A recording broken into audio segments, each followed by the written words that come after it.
Well, the new health insurance exchanges are supposed to open next week, allowing consumers, we are told, to shop for coverage.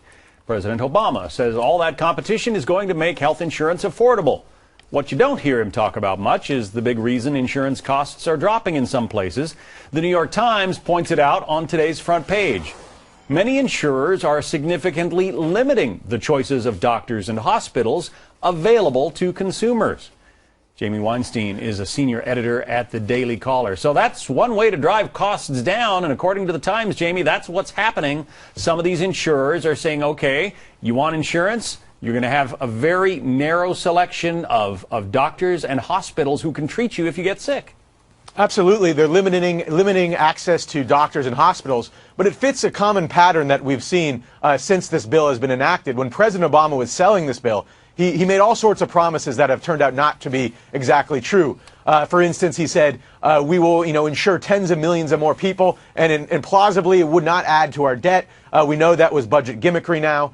He said that it will cost less. Maybe for some people it will, but for young people, the premiums will actually go up. And now we know he said that you could keep your doctor. In some cases, if you're moved to the Obamacare exchanges, with this New York Times report, you may not be able to keep your doctor because of smaller networks. It just fits a common pattern of a bill of goods that was sold to the American people when this law was passed that just does not turn out to be true in practice. Let's talk about New Hampshire and one of the state's biggest insurers there, Anthem Blue Cross and Blue Shield. There are apparently 26 hospitals in New Hampshire.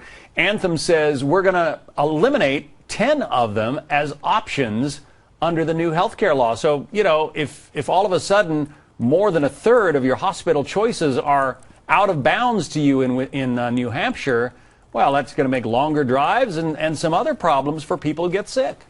Right. According to one of the people quoted in the article, it could take at least a half hour to an hour for some people on this insurance to get to a hospital that's provided. That's not exactly great access to health care if you get this insurance.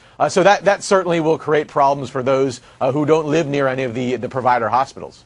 So in the meantime, the House, as you know, has voted to defund Obamacare. Where does it go from here? I mean, is there really the appetite in the Senate to make that happen? Well, I actually don't believe there's really a possibility to defund Obamacare. You would have to have the president, vote away or sign away his signature domestic achievement. And that first, you would have to get the Senate, which is controlled by Democrats, to vote to defund Obamacare. So I really don't think that's an option. I do think that there's a possibility that Obamacare could collapse under its own weight for reasons like this, but also depending on young people and healthy people to pay for insurance that they think they don't need, to spend money. They need them to sign up, and it's not clear that they're actually going to do that.